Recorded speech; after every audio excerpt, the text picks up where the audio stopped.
देखो बच्चे, क्वेश्चन दिया हुआ है the coach of a cricket team buys 7 bats and 6 balls for rupees 3800. Later C buys 3 bats and 5 balls for rupees 1750 rupees. Find the cost of each bat and each ball. तो आपका जो question है ये दिया हुआ है linear equation in 2 variables. तो इसको जो वर्ड प्रॉब्लम है इसको मैं क्या करना है, एक इक्वेशन को हमें चेंज करना है और इसको हमको सॉल्व करना है इसके एक्स और वाई के लिए. तो हम यहाँ पे मान लेंगे क्वेश्चन दे रखा है कि 7 बैट और 6 बॉल खरीदा कितने रुपए में, 38 रुपए में, 38 रुपए में. तो अब मुझे बैट का और बॉल का दाम नहीं पता, बैट का और बॉल का दाम नहीं पता, मतलब बैट कितने का मिल रहा है और बॉल कितने का मिल रहा है. लेकिन उसका दोनों का मतलब बैट और 7 बैट और 6 बॉल का टोटल प्राइस दे रखा कितना, 3800. तो 7 बैट्स एंड 6 बॉल का टोटल प्राइस कितना है, 3800. तो मुझे एक बैट का और एक बॉल का प्राइस नहीं पता. तो हम यहाँ पे क्या करेंगे, चलेंगे अकॉर्डिंग टू क्वेश्चन चलेंगे. ठीक है, let the price of one bat, या एक बैट लिख देते हैं, प्राइस ऑफ ए बैट. हमने मान लिया उसका एक्स रुपीज, क्या मान लिया, एक्स रुपीज मान लिया. और इस तरह हमने प्राइस मान लिया किसका, बॉल का हमने मान लिया कितना, भी वाई रुपीज. अब यहाँ पर दो हो गए वेरिएबल्स, एक हो गया एक्स, एक हो गया वाई. तो एक बैट का दाम कितना हमारा एक्स रुपीज और एक बॉल का दाम कितना है वाई रुपीज. ठीक है, आप जो चैप्टर है जिसका नाम है लीनियर इक्वेशन इन 2 वेरिएबल्स, उसमें होते हैं 2 वेरिएबल्स. यहाँ पे बैट और बॉल दे रखा है. तो हमने बैट का जो एक बैट का जो प्राइस था उसका कितना माना, एक्स माना, और बॉल का प्राइस कितना माना, एक बॉल का, तो वाई रुपीज माना. यहाँ पे कितने बैट्स हैं, 7 बैट्स हैं. तो अगर एक बैट का दाम एक्स रुपीज है तो 7 बैट का दाम कितना हुआ, 7x हो जाएगा. कितना जाएगा, 7x. अगर एक बैट का दाम कितना है 7 है तो 7 बैट का दाम 7x. तो चलते यहाँ पे, तो 7x बन जाएगा. और बॉल कितने हैं 6. तो यहाँ पे बॉल, एक बॉल का दाम कितना है वाई रुपीज है, तो 6 बॉल का दाम 6y बन जाएगा. और इक्वेशन क्या बन जाएगा, 3800. ये इक्वेशन समझ में आया सबको, आया समझ में, नहीं क्या है कि 7x प्लस 6y, ये हो गया 7 बैट का दाम और ये हो गया 6 बॉल का दाम. इसका टोटल प्राइस कितना हो गया 3800. अब सिमिलरली अगर आप फर्स्ट इक्वेशन समझ गए होगे तो आप मुझे सेकंड इक्वेशन आप लोग खुद ही बता दोगे. यहाँ पर लिखा हुआ 3 बैट्स, कितना बन जाएगा, वेरी गुड, कितना बन जाएगा 3x. ठीक है, और आप सब लोग समझ गए तो मुझे बताओ, यहाँ पे लिखा हुआ 5 बॉल्स, तो एक बॉल का दाम कितना है y, तो 5 बॉल का दाम 5y इक्वल कितना 1750. ये बन गया इक्वेशन सेकंड. अब आपको इसको सॉल्व करना है. 2 इक्वेशन आ गए, एक x में एक y में है.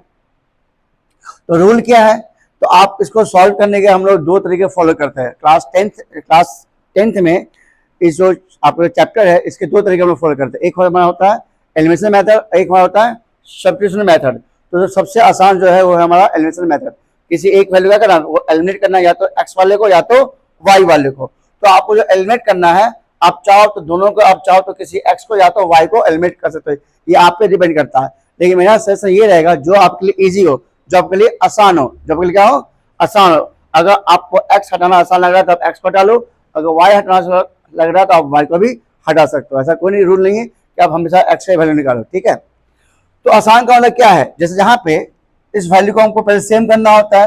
तो अब अगर मान लो ये दोनों नंबर मल्टीपल नहीं है, ये दोनों नंबर क्या मल्टीपल नहीं है, तो हम क्या करते हैं, इस नंबर को इससे मल्टीप्लाई करते हैं, इस नंबर को इससे मल्टीप्लाई करते हैं. सिंपल रूल है ये.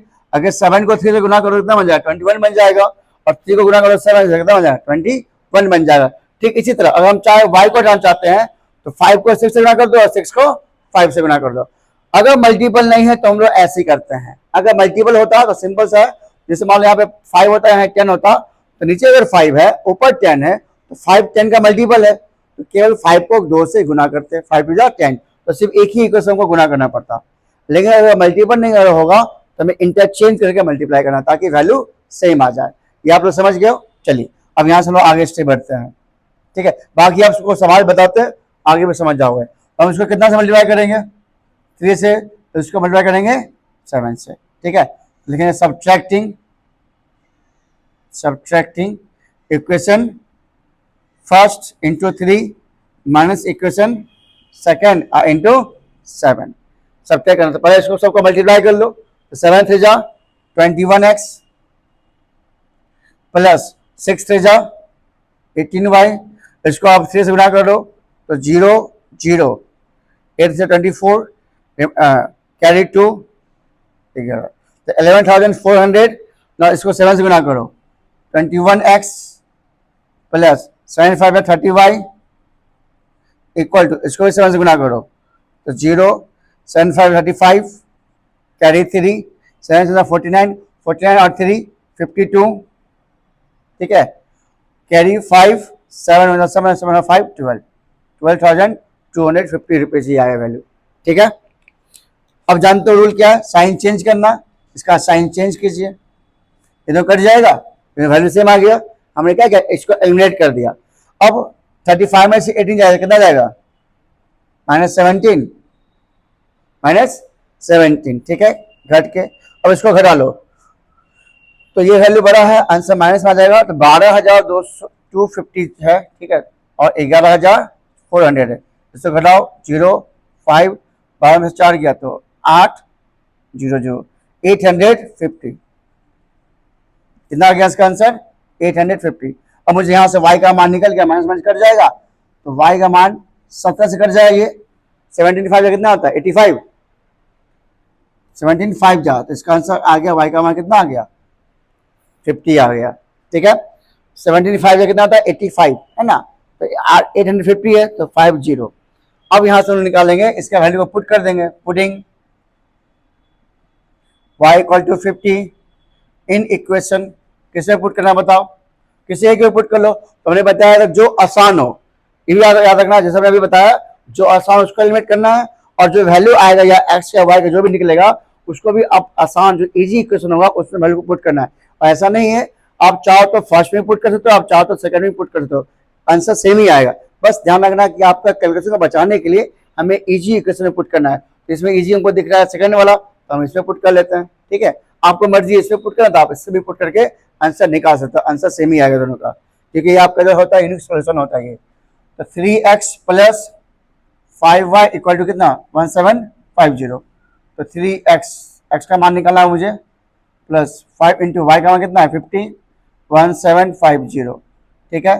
तो 3x इक्वल टू यहाँ आ जाएगा 1750 और माइनस 250, इसको हम गुना कर लेंगे, इसका साइन चेंज कर लेंगे, तो 3x इक्वल टू कितना आ जाएगा, ये इसमें से घटाओ 0 0, 1500, x का मान आ जाएगा 500। ये हमारा हो गया सॉल्यूशन। तो हमारा y कितना आया 50। अब आंसर दो एक साथ लिख दो, x इक्वल टू 500, ठीक है, और y कितना आया 50। ये इसका आंसर हुआ, मतलब इसका मतलब होगा कि एक बैट का प्राइस कितना हुआ 500 और एक बॉल का प्राइस कितना है 50 रुपीज, ठीक है। आपको समझ में आया हो तो वीडियो को जरूर लाइक और कमेंट करके बताएं कि कैसा लगा आपको आज का वीडियो, ठीक है। आप पूछो, आपको क्या पूछना था।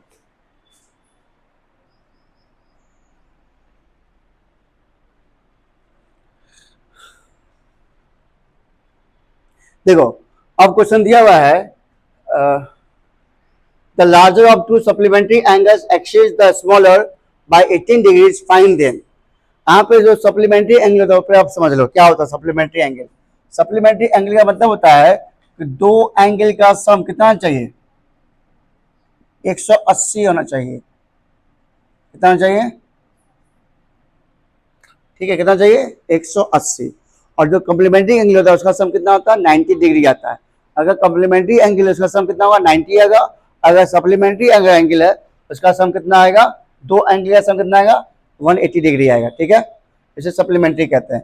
तो आप क्वेश्चन एक और चलते हैं, क्वेश्चन क्या कर रहा है, the larger of to supplementary angle, supplementary angles है उस दो में से जो लार्जर है, एक नंबर बड़ा है एक नंबर क्या होगा छोटा होगा, तो हम यहाँ पे मानेंगे दो नंबर हो गया ना, दो एंगल भी आए, कितने एंगल है दो एंगल है, एक आएंगे लार्जर एक आएगा स्मॉलर, तो जो लार्जर है उसको क्या मान लेंगे एक्स मान लेंगे।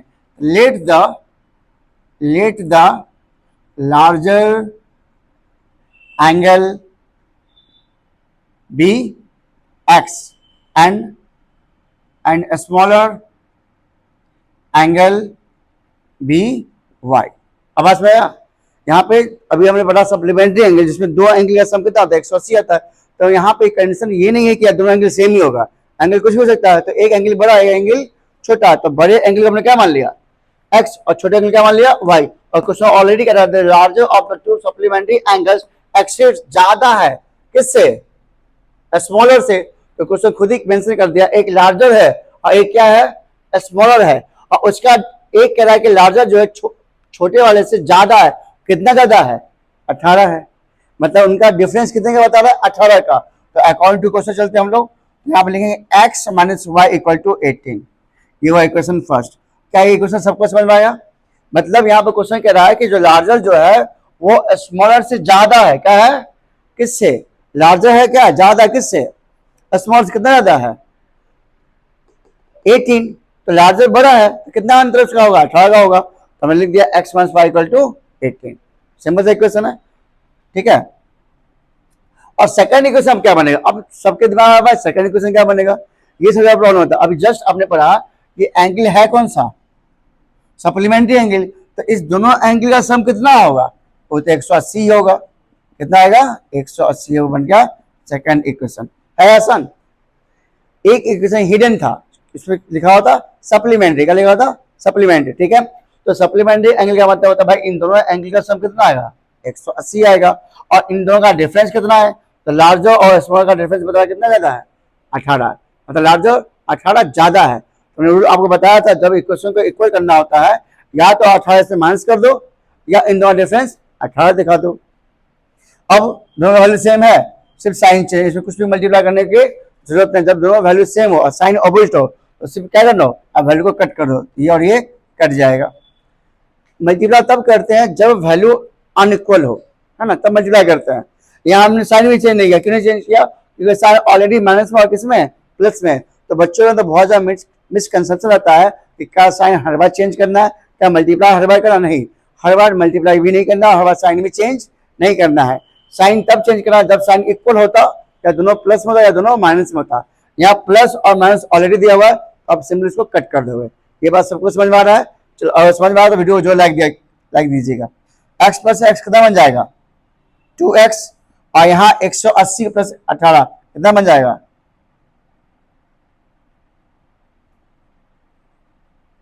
सॉरी 8 8 है 9 198, 180 मान 18 जो कितना है 198, ठीक है।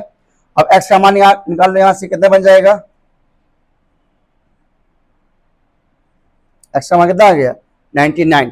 अब यहां से वैल्यू पुट कर देंगे, putting x equal to 99 in equation, किसी में पुट कर दो सिंपल ही लग रहा है, फर्स्ट वाले पुट कर लेते हैं, है ना, इन इक्वेशन फर्स्ट। ऑलरेडी मैंने बता दिया कि आपका वैल्यू पुट करना जो सिंपल लगे, सिंपल पहला लगा तो पहले में पुट कर लो। x माइनस वाई इक्वल कितना 18 है, x कितना आया 99 और माइनस वाई इक्वल टू 18। अब मुझे y का मान निकालना है, तो y को इधर ले जाएंगे, साइन चेंज कर देंगे, इसको इधर ले जाएंगे, क्लियर, साइन चेंज करेंगे तो 99 और माइनस 18, y इक्वल टू 9 में से 8 गया तो 1, 9 में से गया तो 8, 81। तो हमारा सोल्यूशन कितना आया x इक्वल टू 99 और y इक्वल टू 81।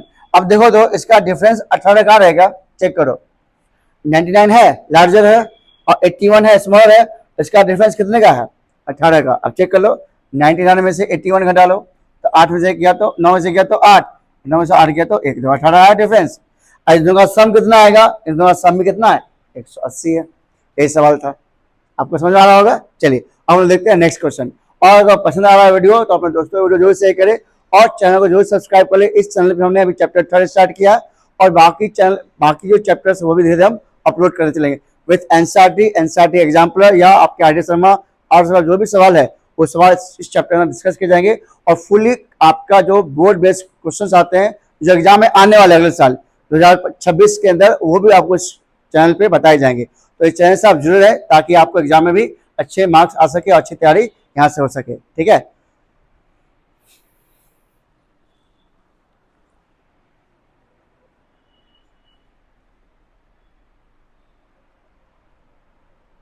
देखो क्वेश्चन दिया हुआ है कि क्वेश्चन जो आपका है एज रिलेटेड प्रॉब्लम है, ठीक है। तो क्या है कि 5 years हेंस, 5 साल बाद, हेंस भी होता है बाद, ठीक है, और एगो में होता है 5 साल पहले। तो यहाँ याद रखना हेंस या आफ्टर, 5 years आफ्टर। तो 5 साल बाद यहाँ लिखा 5 years, 5 साल पहले। तो एक जब बाद आया तो प्लस करना है, और जब एक लिखा हुआ है तो आपको माइनस करना है। हेंस में करना है आपको प्लस करना है, और हेंस एक इसमें क्या करना है, माइनस करना है। तो प्लस किस में करना है और माइनस किस में करना है, सवाल ये है। तो प्रेजेंट एज में, किसमें, प्रेजेंट एज के अंदर। तो जो यहाँ पे जब भी आपका सवाल रहेगा एज वाला, तो हमेशा आपको जो मानना है लेट करना है प्रेजेंट एज को। क्या मानना है, ये मेरा सपोज मेरा भी एज प्रेजेंट एज एक्स है, तो मेरा 5 साल एज कितना रहेगा, एक्स प्लस 5, और कहा जाए कि 5 साल पहले तो एज क्या रहेगा, एक्स माइनस 5। आया बात समझ में। तो जब भी आपका सवाल रहेगा एज रिलेटेड प्रॉब्लम, तो आपको हमेशा इस क्वेश्चंस में आपके प्रेजेंट एज को मानना है एक्स है, जो भी वाई मानना है, और उस एज में से आपको जोड़ना है, उसी एज में क्या करना है, आपको माइनस करना है। अगर प्रेजेंट एज कह रहा है कि 5 साल बाद, तो एक्स प्लस 5 हो जाएगा। अगर कि 5 ईयर्स एगो, तो 5 साल पहले, तो एक्स माइनस 5। अगर मेरा पूछा जाएगा 5 साल पहले मेरा एज क्या था, तो अभी एज हमारा कितना है, एक्स है, तो 5 साल पहले एज क्या होगा हमारा, एक्स माइनस 5, क्योंकि 5 साल में एज कम हो जाएगा ना। अगर कि 5 साल बाद एज क्या होगा, तो अभी जो एज होगा उससे 5 साल जोड़ देंगे। ये बेसिक बात सबको समझ आया। चलो अब हम देखते हैं क्वेश्चन का सवाल को सॉल्व करते हैं। तो कह रहा है कि 5 ईयर्स है, 5 साल बाद, तो पहले तो हमको एज मानना होगा। यहाँ पे दो लोग पर्सन है, कौन कौन पर्सन है, एक जैकब है और एक उसका बेटा है, हिज सन। तो एक फादर है, क्या एक सन है, उसके एज को मानेंगे एक्स, एक को मानेंगे वाई, क्योंकि जो चैप्टर है वो क्या है, इन टू वेरिएबल्स, एक को मानना है एक्स, एक को मानना है वाई। लिखेंगे लेट द प्रेजेंट एज, कौन सा age, present age, let the present मतलब अभी का जो एज है, let the present age of Jacob be x years, कितने ईयर्स माने हमने, और उसका son present age of his son कितना मान लिया हमने, बी वाई ईयर्स, है आसान, सिंपल है। पिता का एज अभी मान लिया एक्स और फादर सन का एज मान लिया वाई। अब क्वेश्चन अकॉर्डिंग है कि 5 ईयर्स हेंस, 5 साल बाद, तो 5 साल बाद तो दोनों का एज ना बढ़ेगा, सिर्फ फादर का एज बढ़ेगा, दोनों एज बढ़ेगा। तो पिता में भी 5 साल जोड़ दो और बेटा में 5 साल जोड़ दो। तो अकॉर्डिंग टू क्वेश्चन तो जाएगा एक्स प्लस 5 आफ्टर 5 ईयर्स, और बेटा का एज कितना रहेगा, वाई प्लस 5। आगे क्या कर रहा है, the age of Jacob will be 3 times. अब हमको इक्वल कर रहे हैं, ये हो गया पिता का, ये हो गया, इसको क्या हम इक्वल कर सकते हैं क्या, नहीं, इक्वल कर गलत हो जाएगा ना। लेकिन क्वेश्चन में एक कंसेप्ट दे दिया क्या, जो जैकब का जो एज है वो तिगुना है किससे, अपने बेटे से 5 साल बाद, 5 साल। तो इस जो जैकब है इसका एज, जैकब का जो 5 साल बाद है, 5 साल बाद है, दोनों दोनों 5 ऐड है, तो जैकब का जो एज है 5 साल बाद तिगुना हो जाता है, 3 टाइम्स हो जाता है। तो हमने रूल पढ़ा है आप लोग को, अगर मैं पुराना वीडियो आपने देखा होगा, ठीक है, तो हमने बताया है कि अगर ये तिगुना है, इसको इसके इक्वल करने के लिए इसमें तिगुना करना पड़ेगा, क्योंकि बेटा का एज है, तो आपको 3 इसमें गुना करना है, 3 आपको इसमें गुना करना है। ये बनेगा इक्वेशन फर्स्ट, ये समझे, समझ में आया। पिता का एज बेटे के एज से 5 साल बाद तिगुना हो जाता है। तो पिता का एज हमारा ये हुआ, ये हो गया बेटा का एज, और हमको अभी हमने इसको भी हटा देते, फिलहाल चलो इसको हटा देते हैं। अब बोल रहे हैं कि आपस में इसको इक्वल करना है, क्या करना है, हमको बनाए इक्वेशन बनाना है। तो इक्वेशन तभी ना बनेगा जब दोनों वैल्यू इक्वल हो जाए, सेम आ जाए। तो ये पिता का एज है, ये बेटा का एज है, तो पिता ऑलरेडी क्या तिगुना है, अगर हम इसको 3 से गुना कर देंगे तो ये तो 9 साल 9 गुना ना बड़ा हो जाएगा। तो ऑलरेडी क्या है, हमको पिता के एज के बेटा के एज को इक्वल करना है। तो बेटा के एज में या तो तिगुना कर दो या फादर के एज को तिगुना कम करो, डिवाइड कर दो, दो तरीका है। तो सिंपल से मल्टीप्लाई कर लो। तो इसको हम क्या करेंगे, 3 से गुना कर, ब्रैकेट डाल के, आसान हो गया। अभी इसके पिता के इसके इक्वल हो गया ये, ठीक है, हमने इसको तिगुना कर दिया है, नहीं, एक क्वेश्चन बन गया फर्स्ट। ना अब देखो आगे का, ठीक है, 2 इक्वेशन बनेंगे, कितने बनेंगे, 2 इक्वेशन। अब वो कह रहा है कि 5 ईयर्स देखो 5 साल पहले, अब क्या करना होगा, अब घटाओ, क्या करना होगा, घटाना होगा। तो अब लिखेंगे 5 ईयर्स हेंस, 5 ईयर्स एगो, ठीक है, 5 ईयर्स एगो, ये 5 ईयर्स हेंस था, तो बन जाएगा x माइनस 5। अभी इक्वल टू नहीं लिख रहे हैं हम, वैसे लिख रहे हैं y माइनस 5। तो दोनों हमने 5 से घटा दिया, एक 5 से दोनों का ना घटेगा। अभी कह रहा है कि 5 years ago Jacob as was 7 times, अब वो 7 गुना था, कितना था, 7 गुना। तो ये जैकब का एज ऑलरेडी 7 गुना है, तो 7 कितना मल्टीप्लाई करेंगे, इधर वाले में कि इधर वाले में, इधर वाले में, मतलब बेटे के एज में। इसको इक्वल टू लिख दो, यहाँ ब्रैकेट डाल दो, यहाँ 7 से गुना कर दो, इक्वेशन बन गया सेकेंड। अब इस दोनों को क्या करना है, सॉल्व कर देना, आसान बन जाएगा। चलो सॉल्व करते हैं, ठीक है। तो यहाँ पर एक क्वेश्चन बना लेते हैं इसका, यहीं पे x प्लस, यहाँ चलो यहीं सॉल्व कर देना, ठीक है, यहाँ सॉल्व कर ले। तो बन जाएगा x plus 5 equal to 3y और प्लस 5 से जा 15, ब्रैकेट जब ब्रेक करेंगे तो दोनों मल्टीप्लाई हो जाएगा ये, ठीक है। तो 3y और प्लस 5 से जा 15, इसको सॉल्व कर लो तो कितना बन जाएगा, x minus 3y, sign change, इसको इधर ले जाएंगे और 5 को इधर ले जाएंगे, इसको इधर और इसको इधर, तो साइन चेंज करेंगे, है ना। तो 15 से 5 कितना बन जाएगा 10, इक्वेशन फर्स्ट, इक्वेशन बन जाएगा second, third equation, first equation वहीं पे था। और इसका बन जाएगा x minus 5 equal to 7y और माइनस 7 5 जा 35, ठीक है।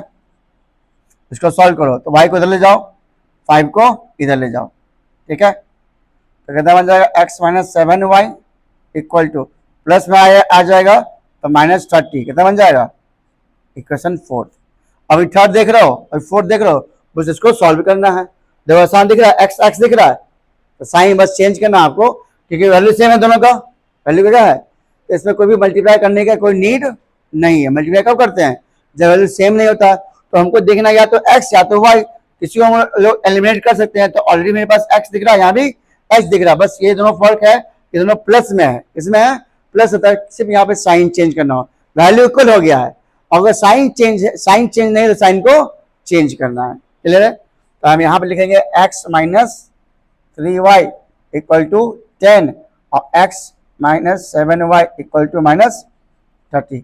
साइन चेंज कीजिए इसका, माइनस ये प्लस और ये प्लस, साइन चेंज का मतलब हो गया जो प्लस वो माइनस में, जो प्लस वो माइनस में, ठीक है।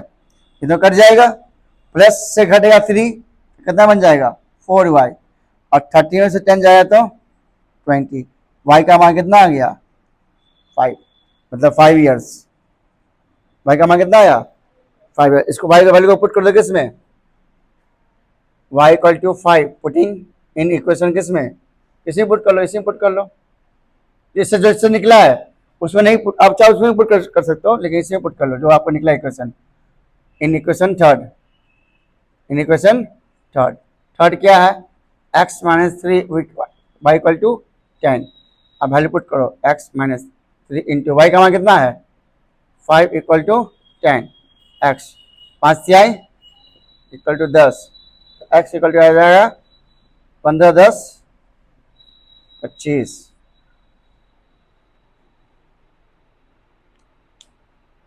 सॉरी मिस्टेक हो गया, अरे मिस्टेक हो गया, ये प्लस में ना है, सॉरी यहाँ से भी 30 10 40 ना हो जाएगा, गलती हो यहाँ पे, चलो यहाँ से बताना पड़ेगा हमको,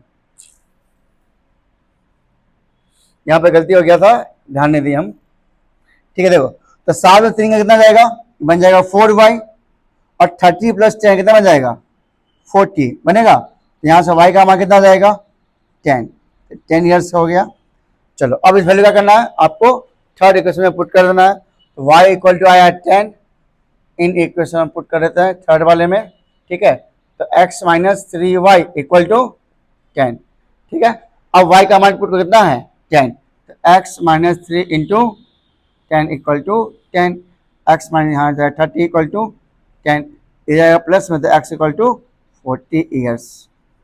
तो आपका जो सोल्यूशन निकल के आ गया x इक्वल टू 40 साल और y इक्वल टू कितना 10 साल, ये इसका आंसर हुआ, सॉल्यूशन हुआ, ये हुआ एज प्रॉब्लम। तो आप लोग समझे, एक बार फिर से एक्सप्लेन करते हैं इस तरह सवाल को सॉल्व कैसे करना है, तो एक बार आप लोग फिर समझ लो। सबसे पहले जब भी आपका एज प्रॉब्लम आएगा तो आपको क्या करना है, आपको प्रेजेंट एज में क्या मानना है x मानना है, तो बेटा के एज को हमने y मान लिया और फादर एज को क्या मान लिया x मान लिया। अब क्वेश्चन दिया हुआ कि 5 साल पहले और 5 साल बाद, तो अगर प्रेजेंट एज हमारा अभी x है तो 5 साल हमारा एज क्या हुआ x प्लस 5 हो जाएगा, या 5 साल पहले क्या है x माइनस 5 हो जाएगा। तो हमने वही किया, तो दोनों के एज को हमने क्या किया 5 साल बाद लिया, तो बेटा का एज हो गया x y प्लस 5 और फादर का एज हो गया x प्लस 5। लेकिन 5 साल के बाद क्या है कि जो फादर है वो तिगुना हो जाता है, तो इन दोनों को इक्वल करने के लिए हमने इसमें 3 से गुना करेंगे, सिंपल सा हो गया, इक्वल हो गया ना। अब सेकंड केस में आ गया 5 साल बाद, अब सेकंड इक्वेशन को बनाना है, तो 5 साल बाद तो पहले दोनों का एज क्या जाता है, हमने लिखा x माइनस 5 और y माइनस 5, लेकिन अगर 5 साल बाद जो एज होगा फादर का एज 7 गुना हो जाता है बेटे के एज से, तो अगर बेटे के एज से ये 7 गुना हो गया, 7 टाइम्स हो गया, तो 7 गुना बड़ा है, तो हमको इसको इक्वल करने के लिए इसमें 7 से गुना करना होगा। सिंपल है। अब सिंपल में सॉल्व करके वैल्यू क्या आ गया हमारा, ये आ गया x plus 5 x minus 3 y equal to 10, और सेकंड बन के आया जब इसको मैंने सॉल्व किया तो बन के आया x minus 7y equal to minus 30। और इक्वेशन थर्ड इक्वेशन फोर्थ को मैंने सॉल्व किया, बस यहाँ पे दोनों वेरिएबल सेम थे, साइन चेंज करके इसको क्या किया हमने सॉल्व कर दिया, x हट गया हमारा, यहाँ से y आया, हमने y का मान निकाल लिया, इस y को हमने क्या किया इक्वेशन थर्ड में पुट कर दिया, इक्वेशन थर्ड क्या x minus 3y equal to 10, इसे y का मान पुट किया 10 10 30 प्लस 10 कितना है 40, तो x आया 40 ईयर्स, y आया 10 ईयर्स, ये फादर एज, ये हो गया सन का एज। आसान है, ठीक है। जब भी अगर आपका रहेगा एज रिलेटेड प्रॉब्लम तो हमेशा प्रेजेंट एज को मानना x या y, और जो कहेगा 5 ईयर्स सेंस तो उसमें ऐड करना, और लिखा जाएगा 5 ईयर्स ए तो उसमें माइनस करना है। ठीक है, चलिए।